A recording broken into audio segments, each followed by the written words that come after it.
నమస్తే, welcome to my channel kitchen queen by Juhi. Hello friends, మీరందరూ ఎలా ఉన్నారు? నేనైతే బాగున్నాను. ఐ హోప్ మీరందరూ కూడా చాలా బాగానే ఉంటారు. ఈరోజు వచ్చేసి నేను మీతో మంచి లంచ్ బాక్స్ రెసిపీ అయితే షేర్ చేయబోతున్నాను. అలాగే ఒక మంచి ఫిష్ ఫ్రై కూడా షేర్ చేయబోతున్నాను. అయితే వీడియోని స్కిప్ చేయకుండా అయితే చూడండి. మార్నింగ్ అయితే పూజ, బ్రేక్ఫాస్ట్ అన్నీ అయిపోయింది. ఒక సైడ్ అయితే రైస్ పెట్టుకుని ఉన్నాను, ఇంకా ఒక సైడ్ అయితే పాలైతే బాయిల్ చేసుకోవడానికి పెట్టేసుకున్నాను. ఇదోటి కిచెన్ని కూడా క్లీన్ చేసుకున్నాను, ఇంకా ఫిష్ని కూడా క్లీన్ చేసుకున్నాను. మా వారు వెజీస్ ఇంకా ఫ్రూట్స్ అయితే పట్టుకొని వచ్చారు. అవన్నీ కూడా సపరేట్ చేసుకొని ఫ్రిడ్జ్లోనైతే పెట్టేసుకోవాలి. అయితే ఇది వచ్చేసి సీ ఫిష్, దీన్ని ఖానాగర్తలు అయితే అంటారు. అయితే ఈరోజు ఈ ఫిష్ తోటైతే నేను ఫిష్ ఫ్రై అయితే చేయబోతున్నాను. అయితే ఫిష్ని బాగా క్లీన్ చేసుకున్న తర్వాత దీంట్లో టేస్ట్కి సరిపడా సాల్ట్, కొంచెం పసుపు, అది 1/2 టీ స్పూన్ పసుపు, 1 టీ స్పూన్ అయితే రెడ్ చిల్లీ పౌడర్ వేసుకున్నాను. ఇంకా 2 లెమన్ జ్యూస్ అయితే వేసుకుంటున్నాను. మనము ఫిష్ని మ్యారినేట్ చేసేటప్పుడు ఇలాగా పసుపు, ఉప్పు, కారంతో పాటు లెమన్ కూడా మనము పిండేసుకుంటే లోపల వరకు మనకి ఈ లెమన్ జ్యూస్ అయితే వెళ్తుంది. దానివల్ల ఏంటంటే ఫిష్ టేస్ట్ కూడా బాగుంటుంది, ఇంకా ఫిష్ ఏమో డ్రై అవ్వకుండా ఉంటుంది. ఇంకా కొన్నిసార్లు మనకి కొన్ని ఫిషెస్ అయితే చాలా నీచు వాసన వస్తుంది కదా, అది కూడా అయితే రాకుండా ఉంటుంది. అయితే ఇది సైడ్న కొంచెం రఫ్గా ఉంటుంది కాబట్టి చెయ్యికి తగిలిపోయి కట్ అయిపోతుంది. కాబట్టి ఇలాగా మెల్లిగా అయితే కలిపేసుకొని ఒక బాక్స్లో అయితే పెట్టేసుకుంటాను. ఇదోటి మా వారికి అయితే ఫిష్ అంటే చాలా ఇష్టం. అతని కోసమే ఒక 2 అయితే ఫిష్ ఫ్రై అయితే చేసుకుంటాను. ఇదోటి ఈ విధంగా అయితే ఇలాగా బాక్స్లో వేసుకొని అయితే ఇలాగా సైడ్ పెట్టేసుకుంటాను. మా ఇంట్లో అయితే వెజ్ అయినా నాన్ వెజ్ అయినా ఫ్రూట్స్ అయినా మా వారే ఏమో తెస్తారు. ఎందుకంటే నాకు వెజిటేబుల్ మార్కెటింగ్ అంతా తెలియదు. ఫ్రూట్స్ అయినా వెజీస్ అయినా నాన్ వెజ్ అయినా నాకు అవైతే షాపింగ్ చేయడం అంది రాదు. అందువల్లే అతనే తీసుకొని వస్తారనమాట. అయితే ఇదోటి 1 వీక్కి సరిపడా వెజీస్ అయితే తెచ్చేశారు. బీరకాయ, క్యాబేజ్, పాలకూర, ఉల్లిపాయలు, దుంపలు ఇవన్నీ అయితే ఇలాగా తెచ్చారు. చిక్కుడుకాయలు, బీన్స్, క్యారెట్ ఇవన్నీ అయితే తెచ్చారు. తేడం అయితే తెచ్చేస్తారు, కానీ ఇవన్నీ అయితే సపరేట్ చేసుకుంటూ మనము వేరే బాక్స్లో కానీ దీంట్లో పెట్టడం అంతే చాలా కష్టం. అయితే ఇలా పెద్దవైతే మనము సపరేట్ చేసుకోవచ్చు. కానీ ఇదోటి చూస్తున్నారా, బీన్స్, ఇంకా చిక్కుడుకాయ, ఇంకా దొండకాయ ఇవన్నీ అయితే ఇంచుమించు అన్నీ గ్రీనే కదా, కాబట్టి దీన్ని అయితే సపరేట్ చేయడం కొంచెం కష్టం అవుతుంటుంది. అంటే టైం టేకింగ్ ప్రొసీజర్ అనమాట. ఇదోటి తెల్లుల్లిపాయలు కూడా తెచ్చారు. దాన్ని అయితే ఇలాగా తీసేసి ఇలాగ ఒకరోజు కానీ మనం పెట్టేసుకుంటే, ఒలుచుకొని ఇలా పెట్టేసుకుంటే అది గాలికి ఆరిపోతాయి. అప్పుడు మనము దీన్ని పీల్ చేసుకొని అయితే తెల్లుల్లిపాయని స్టోర్ అయితే మనము చేసుకోవచ్చు. అయితే ఇప్పుడు ఆకుకూరలు చిక్కడానికి అయితే ప్రజెంట్ నా దగ్గర టైం లేదు కాబట్టి ఇవన్నీ అయితే సపరేట్ చేసుకుంటూ నేను వంట చేసుకోవాలి. ఎందుకంటే లంచ్ బాక్స్ కూడా పెట్టాలి కదా మా పాపకి. అందువల్లే ఇవన్నీ అయితే ప్రజెంట్ ఏది దాన్ని సపరేట్ చేసుకొని పెట్టేసుకుంటాను. తర్వాత అయితే నేను ఇవన్నిటిని ఫ్రిడ్జ్లో పెట్టుకుంటాను. మీలో ఎంతమందికి అయితే నాలాగే వెజీస్ షాపింగ్ చేయడం రాదు, నాకైతే కామెంట్ సెక్షన్లో అయితే చెప్పండి. ఫ్రూట్స్లో అయితే ఆరెంజ్, ఇంకా జామకాయ, ఇంకా అరటిపళ్ళు ఇవైతే తెచ్చారు. అయితే ఫ్రూట్స్ మాత్రం కొన్ని తెచ్చేయమంటాను. ఎందుకంటే ఒకేసారి ఎక్కువ తెస్తే అది తినలేకపోతుంటాము, ఇంకా వేగం పోవడం కూడా అయిపోతుంటుంది. ఇదోటి ఈ విధంగా అయితే అన్నీ సపరేట్ చేసుకున్నాను. ఈలోపు నేను కొంచెం పాలు మరిగేటప్పుడు చూసుకోలేదు కాబట్టి పాలు పొంగిపోయి కింద పడిపోయింది. ఇప్పుడు ఇక్కడ రైస్ కూడా అయిపోయింది. రైస్ని అయితే వార్చేసుకుంటాను. ఈ ప్లేట్స్ వచ్చేసి మనకి ఎలక్ట్రిక్ రైస్ కుక్కర్లో ఉంటుంది కదా, ఇలాగా మనకి ప్లేట్స్ ఇస్తారు. అయితే దాన్ని అయితే మనము ఈ విధంగా అన్నం వార్చుకోవడానికి, ఇంకా పాలు పైన ఇలాగా మూత పెట్టుకోవడానికి అయితే మనకి బాగుంటుంది. ఈ విధంగా అయితే దీన్ని మనము యూస్ చేసుకోవచ్చు. ఈరోజు నేను టమాటా రసం ఇంకా బీరకాయ కర్రీ అయితే చేయబోతున్నాను. దానికోసం బీరకాయ కట్ చేసుకున్నాను, అలాగే ఒక 3 ఉల్లిపాయలు కట్ చేసుకున్నాను, 3 టమాటాలు కూడా కట్ చేసుకున్నాను, అలాగే పచ్చిమిరపకాయ, కరివేపాకు తీసుకున్నాను, ఒక 2-3 స్పూన్లాగా శనగపప్పు నానబెట్టుకున్నాను, ఇంకా కొంచెం చింతపండు కూడా రసం కోసం నానబెట్టేసుకున్నాను. ఇప్పుడు వచ్చేసి నేను ఫస్ట్ బీరకాయ కర్రీ అయితే చేసుకుంటాను. దానికోసం ఒక కడాయి పెట్టేసుకొని దాంట్లో ఒక 2 స్పూన్ వరకు ఆయిల్ వేసుకొని 1/2 టీ స్పూన్ జీలకర్ర, 1/2 టీ స్పూన్ సర్సో అయితే వేసుకున్నాను. అది కొంచెం చిట్పట్లాడిన తర్వాత దాంట్లో ఒక 2 అయితే నేను పచ్చిమిర్చి కట్ చేసుకుంది వేసుకున్నాను. ఇంకా 1/2 అయితే ఇక్కడ నేను ఉల్లిపాయలు ఇంకా కొంచెం కరివేపాకు అయితే వేసుకున్నాను. వేసుకొని బాగా కలిపేసుకొని దీన్ని అయితే మనము ఫ్రై అయితే చేసుకుందాం. ఈలోపు వచ్చేసి మసాలా బాక్స్లో రెడ్ చిల్లీ పౌడర్ అయిపోయాను కదా, దాన్ని అయితే ఫిల్ చేసుకుంటున్నాను. ఈ విధంగా నేను ఒక పనితో పాటు మరో పని కూడా ఇలాగా చేసుకుని ఉంటుంటాను. ఈలోపు మరోసారి మనము ఉల్లిపాయని కలిపేసుకుందాం. ఇప్పుడు ఒక సైడ్న అయితే నేను రసం కోసం కూడా ఒక బాండీ అయితే పెట్టేసుకుంటున్నాను. దీంట్లో అయితే నేను ఒక 2 స్పూన్ వరకు ఆయిల్ అయితే వేసుకుంటాను. అయితే దాన్ని సిమ్లో పెట్టేశాను.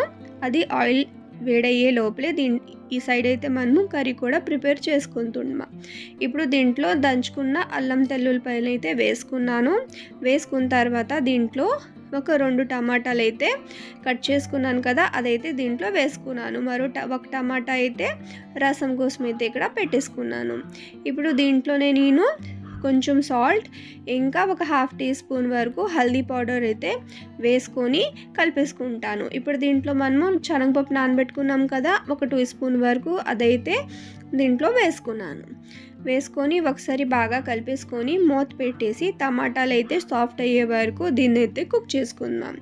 ఈలోపు ఇక్కడ ఆయిల్ కూడా హీట్ ఎక్కిపోయింది. దీంట్లో ఒక 1/2 టీ స్పూన్ మెంతులు, 1/2 tea spoon sarson, 1/2 tea spoon జీలకర్ర ఇవైతే వేసుకొని ఒక 2 ఎండుమిర్చి అయితే వేసుకున్నాను. ఇంకా ఒక 4-5 పచ్చిమిరపకాయలు కట్ చేసుకొని ఇంకా ఉల్లిపాయ ఇంకా కరివేపాకు ఇవన్నీ అయితే వేసుకుందాం. ఇక్కడ రసంకి అయితే నేను రెడ్ చిల్లీ పౌడర్ అయితే యూస్ చేయను. ఈ పచ్చిమిరపకాయల కారమే దీంట్లోనైతే బాగుంటుంది. ఇప్పుడు ఉల్లిపాయలు త్వరగా ఫ్రై అయిపోవాలనేసి దీంట్లో నేను కొంచెం సాల్ట్ అయితే వేసుకున్నాను.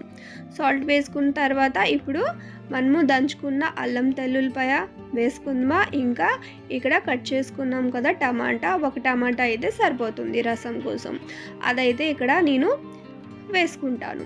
వేసుకొని ఒకసారి బాగా దీన్ని కలిపేసుకొని దీంట్లో మనము ఒక 1/2 టీ స్పూన్ హల్దీ పౌడర్, ఒక 1/2 టీ స్పూన్ వరకు ధనియా పౌడర్, ఇంకా ఒక 1/2 టీ స్పూన్ జీలకర్ర పౌడర్ ఇవైతే వేసుకొని బాగా కలిపేసుకొని ఈ టమాటాలు సాఫ్ట్ అయ్యే వరకు అయితే దీన్ని మనము కుక్ చేసుకుందాం. ఈలోపు మనము కర్రీని కూడా చెక్ చేసుకుందాం. ఇక్కడ టమాటాలు అయితే బాగా సాఫ్ట్ అయిపోయింది. ఈ విధంగా అయితే మనము గరిటతోటి ఇలాగా మ్యాష్ చేసుకుంటే టమాటాలు అయితే ఒక పేస్ట్ లాగా అయితే రెడీ అయిపోతుంది. ఇప్పుడు దీంట్లో కట్ చేసుకున్న బీరకాయల్ని కూడా వేసుకుందాం. అయితే బీరకాయలు అనగానే ఒకటి గుర్తొచ్చింది. చాలామందికి అంటే కొత్తగా పెళ్ళైన వాళ్ళు, కొత్తగా కుకింగ్ నేర్చుకున్న వాళ్ళైతే బీరకాయలు పీల్ చేసేటప్పుడు మాత్రము ఒకసారి నోట్లో టేస్ట్ చేయండి. ఆ బీరకాయలు కానీ చేదుగా ఉంటే మాత్రం దాన్ని కుక్ చేసుకోవద్దు, లేకపోతే కర్రీ మొత్తం చేదైపోతుంది. ఈ టిప్ అయితే మాత్రం కొత్తగా వంట చేసుకున్న వాళ్ళైతే గుర్తుపెట్టుకోండి. ఇప్పుడు బీరకాయల్ని బాగా కలిపేసి మూత పెట్టేసాము. ఈలోపు మనము రసంని కూడా చెక్ చేసుకుందామా. ఇక్కడ టమాటాలు అయితే సాఫ్ట్ అయిపోయింది. ఇప్పుడు దీంట్లో నేను ఇలాగ ఒక సైడ్ చేసేసి ఒక డ్రాప్ అయితే ఆయిల్ వేసుకున్నాను. ఎందుకంటే నేను దీంట్లో హింగ్ అయితే వేయడం మర్చిపోయాను కాబట్టి ఒక డ్రాప్ అయితే ఆయిల్ వేసుకొని దాంట్లో హింగ్ అయితే నేను వేసుకున్నాను. ఇప్పుడు కలిపేసుకున్న తర్వాత దీంట్లో మనము నానబెట్టుకున్న చింతపండుని అయితే ఇలాగా మ్యాష్ చేసుకొని ఆ చింతపండు రసాన్ని అయితే మనము ఈ విధంగా వేసుకుందాం. అయితే నేను ఇక్కడ ఒక లెమన్ సైజ్ అంత చింతపండుని అయితే నానబెట్టుకున్నాను. దాంట్లో ఒక 2 గ్లాస్ వాటర్ అయితే వేసుకొని బాగా పిండేసుకొని ఇలాగా కలిపేసుకున్నాను.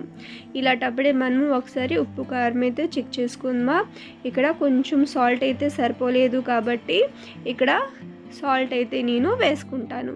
వేసుకొని దీన్నైతే బాగా మనం ఒక బాయిల్ రావడానికి అయితే ఇద్దామా. ఇప్పుడైతే మనము మళ్ళీ ఒకసారి బీరకాయని చెక్ చేసుకుంటే చూడండి బీరకాయలు అయితే సాఫ్ట్ అయితే అయిపోయింది. అయితే ఇప్పుడు దీంట్లో మనము ఏ మసాలా పౌడర్ కూడా వేయలేదు కాబట్టి ఇప్పుడైతే దీంట్లో వేసుకుందాం. అయితే దీనికోసమైతే నేను 1 స్పూన్ ధనియా పౌడర్, ఒక 1/2 teaspoon red chilli powder, ఇంకా 1/2 టీ స్పూన్ అయితే జీలకర్ర పౌడర్, బస్ ఇంతే. మరి ఇంకే మసాలా పౌడర్ అయితే మనకి అవసరం లేదు. ఇవే వేసుకొని ఒకసారి బాగా కలిపేసుకొని మరో 2 మినిట్స్ అయితే మనము కుక్ చేసుకుంటే మనకి బీరకాయ శనగపప్పు ఫ్రై అయితే రెడీ అయిపోతుంది. మరో టిప్ మీకోసం, ఎప్పుడైనా సరే మనము ఫ్రై కర్రీ చేసేటప్పుడు కర్రీ అనేది కొంచెం హాఫ్ కుక్ అయిన తర్వాతే దాంట్లో మనము మసాలా అయితే వేసుకోవాలి, లేకపోతే మాత్రం అవి మాడిపోతుంది. ఇప్పుడు ఇక్కడ వచ్చేసి రైస్ అయిపోయింది కదా, కాబట్టి ఇప్పుడైతే దీన్ని అయితే నేను ఇలాగా క్యాసరాల్లోనైతే వేసుకుంటాను. మధ్యాహ్నం అయితే భోజనం చేసేటప్పుడు రైస్ అయితే వేడిగా ఉండాలి అనేసి నేనైతే ఇలాగా వార్చుకున్న అన్నంని ఇలాగా హాట్ బాక్స్లోనైతే వేసుకుంటుంటాను. ఇప్పుడు ఇవన్నీ అయితే సింక్లో పెట్టేసుకుంటాను. ఇప్పుడు చూడండి ఇక్కడ రసం కూడా బాయిల్ అయిపోయింది. అయితే ఇప్పుడు దీంట్లో నేను కొత్తిమీర అయితే కట్ చేసుకొని వేసుకుంటాను. దీంట్లో ఇలాగా థిక్గా కాళ్ళు ఉంటావు కదా, దాన్ని అయితే కట్ చేసుకొని రసంలో అయితే వేయండి. దీని టేస్ట్ అయితే చాలా చాలా బాగుంటుంది. ఇలాగా వేసుకొని ఒక బాయిల్ వచ్చిన తర్వాత మనము మూత పెట్టేస్తే మనకి రసం అయితే కుక్ అయిపోయింది. ఇక్కడ వచ్చేసి బీరకాయని కూడా చెక్ చేసుకుందామా. ఇక్కడ చూడండి బీరకాయ కూడా చక్కగా ఫ్రై అయిపోయింది. అన్ని ఉప్పు కారం అన్నీ సరిపడింది. ఇప్పుడు దీంట్లో కొత్తిమీర కూడా వేసుకుంటే ఇక్కడితోటైతే నా వెజ్ కుకింగ్ అయితే అయిపోయింది. అంతే, నాకు ఇంకా మా పాపకి మా ఇద్దరికైతే ఫుడ్ అయితే ప్రిపేర్ అయిపోయింది. ఇదోటి లంచ్ బాక్స్లోనైతే రసం, అన్నం, బీరకాయ కర్రీ, ఇంకా స్నాక్ బాక్స్లోనైతే జామకాయ కట్ చేసుకొని దాంట్లో కొంచెం ఉప్పు కారం వేసుకొని అయితే ఇలాగా మా పాపకి ప్యాక్ చేసేసి అయితే లంచ్ బాక్స్ పంపించేసాను. ఇప్పుడు మా వారి కోసం అయితే ఫిష్ అయితే ఫ్రై చేసుకోవాలి కాబట్టి మ్యారినేట్ చేసుకున్న 2 ఫిష్ని అయితే తీసుకున్నాను. మిగతా ఫిష్ని అయితే బాక్స్తో సహా నేను ఫ్రీజర్లోనైతే పెట్టేసుకుంటాను. ఇప్పుడు దీంట్లో అయితే నేను ఇక్కడ మసాలా పౌడర్ అయితే వేసుకుంటున్నాను. ఇది వచ్చేసి మా డాన్స్ టీచర్ అయితే మసాలా కారం పొడి అనేసి సేల్ చేస్తారు. అంతే, ఇంట్లోనే ఆవిడ మసాలా అయితే ప్రిపేర్ చేసుకుంటారు. గుంటూరు మిర్చి యూస్ చేస్తారు. ఇంకా దాంట్లో బోల్డని స్పైసెస్ అయితే యాడ్ చేసేసి మేడం గారు అయితే ఇలాగా మసాలా కారం అనేది ప్రిపేర్ చేశారు. అయితే మా మ్యామ్ దగ్గరే నేను ఒక 250 గ్రామ్ అయితే తీసుకున్నాను. అప్పుడు లాస్ట్ క్లాసెస్ నేను వెళ్ళేటప్పుడు, అంటే డిసెంబర్లో నేను లాస్ట్ క్లాసెస్ అయితే వెళ్ళాను. అప్పటి నుంచి అయితే నేను వెళ్ళలేదు. అంతే, కొంచెం హెల్త్ బాగలేకపోయిన కారణం వల్ల అయితే నేను డాన్స్ క్లాస్ వెళ్ళలేకపోయాను. అయితే ఇప్పుడు ఈ మసాలాని బాగా నేను ఇలాగా ఈ విధంగా అయితే చేపల్లో బాగా పట్టినట్టుగా అయితే ఇలాగా రబ్ చేసుకుంటూ ఈ కట్ చేసుకొని ఉన్నారు కదా, ఆ ఘాటు ఉంది కదా, దాంట్లో కూడా బాగా ఫిల్ అయితే చేసేస్తాను. ఇప్పుడు ఒక ప్యాన్ పెట్టుకొని దాంట్లోనైతే ఆయిల్ అయితే వేసుకుంటాను. అయితే నేను ఎప్పుడైనా సరే నాన్ వెజ్ కుక్ చేసేటప్పుడు మస్టర్డ్ ఆయిలే యూస్ చేస్తాను. ఇంకా ఫిష్ అయితే పక్కాగా నేను మస్టర్డ్ ఆయిలే యూస్ చేస్తాను. ఎందుకంటే ఫిష్ అనేది మస్టర్డ్ ఆయిల్లో కుక్ చేసుకుంటే మాత్రం దాని టేస్ట్ అయితే చాలా అదిరిపోతుంటుంది అన్నమాట. ఇదోటి ఒక సైడ్ అయితే ఫ్రై అయిపోయింది. మరో సైడ్ కూడా ఇలాగా ఫ్రై చేసుకుంటే ఫిష్ ఫ్రై అనేది చాలా సింపుల్గా అయితే మనకి రెడీ అయిపోతుంది. చూసారా, మనకి ప్యాన్లో కూడా ఫిష్ అంటలేదు. ఎందుకు అంటే మనము నిమ్మకాయ పిండుకున్నాం కదా, దానివల్లే. ఎప్పుడైనా సరే ఫిష్ ఫ్రై చేసేటప్పుడైనా సరే, కర్రీ వండేటప్పుడైనా సరే, పులుసు ఇగురు ఏది చేసేటప్పుడైనా సరే మనము ఫిష్లో కానీ లెమన్ జ్యూస్ వేసుకుంటే ఇలాగా ఫిష్ అడుగులో అంటుకుంటూ అయితే ఉంటుంది. ఇదైతే మరో టిప్ అన్నమాట మీకు. ఇలాగా 2 సైడ్ అయితే మనము బాగా ఫ్రై చేసుకుంటే మనకి ఫిష్ ఫ్రై అయితే రెడీ అయిపోతుంది. టేస్టీగా ఫిష్ ఫ్రై అయితే చాలా సింపుల్గా ఇక్కడితోటైతే కుక్ అయిపోతుంది. ఇదండి ఈరోజు వీడియో. ఐ హోప్ ఈరోజు వీడియో మీకు నచ్చుంటే మాత్రం తప్పకుండా లైక్ చేయండి, షేర్ చేయండి, కామెంట్ చేయండి. ఇంకా నా ఛానల్ని సబ్స్క్రైబ్ కూడా చేసుకోండి. నేను చేసే ప్రతి రెసిపీ వీడియో 10 మందిలో వెళ్ళాలి అంటే మాత్రం తప్పకుండా మీరు లైక్ చేయండి. మీరు చేసే ప్రతి లైక్ నాకైతే మంచి మోటివేషన్ ఇస్తుంటుంది. Thanks for watching.